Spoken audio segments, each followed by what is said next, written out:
Pan சூடானமே இதில் 2 teaspoon அளவுக்கு நம்ம நெய் சேர்த்துக்கலாம்.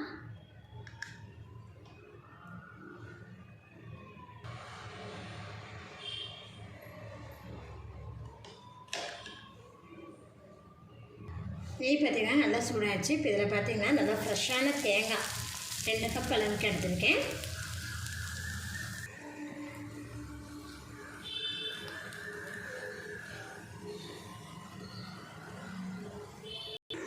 லோ ஃப்ளேம்லேயே தேங்காயை பார்த்திங்கன்னா தேங்காய் துருவலை நெய்யில் வதக்கி விட்டுக்கலாம்.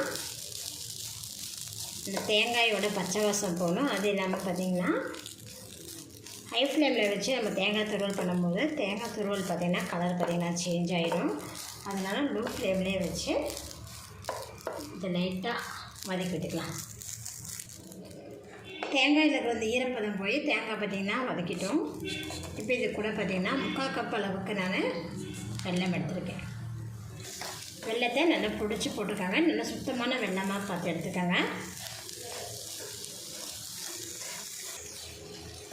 வெல்லத்தை தேங்காய் துருவோடு பார்த்திங்கன்னா நல்லா மிக்ஸ் பண்ணி விட்டுட்டு இப்போ இது கூட பார்த்திங்கன்னா நல்லா காய்ச்சின பால் இருக்கும் இல்லையா, அதை பார்த்திங்கன்னா 2 டீஸ்பூன் அளவுக்கு நம்ம போட்டுக்கலாம். சேர்க்கும்போது இந்த லட்டு பார்த்திங்கன்னா நல்லா டேஸ்ட்டாக சாஃப்டாகவும் இருக்கும். அதுக்காக தான்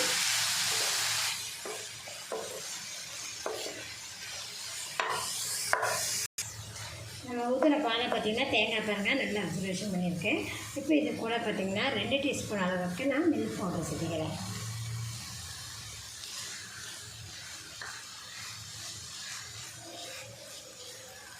மில்க் பவுடர் சேர்த்துட்டு நல்லா கலந்து விட்டுருங்க.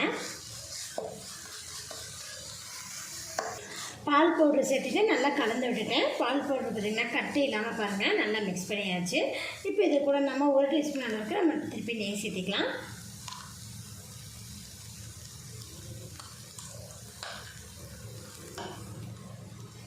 நெய் சேர்த்துட்டு நல்லா கலந்து விட்டுருங்க. அவ்வளோதான், நம்மளோட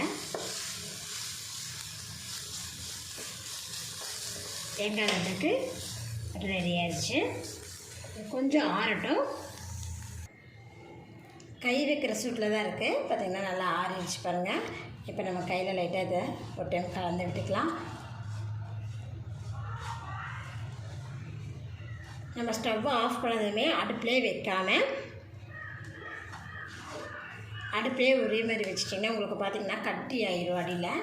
அதனால் அடுப்புலேயே வச்சுருக்காதீங்க, எடுத்து வேறு ப்ளேஸில் மாற்றிக்கங்க. இப்போ பார்த்திங்கன்னா கொஞ்சமாக எடுத்து உருண்டை பிடிச்சிக்கலாம்.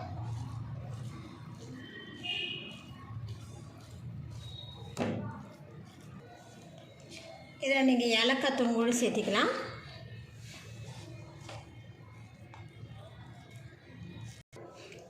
எல்லாத்தையும் பார்த்திங்கன்னா உருண்டை பிடிச்சிட்டேன். தேங்காய் லட்டு பார்த்திங்கன்னா டக்குன்னு செஞ்சுட்டு பாருங்க.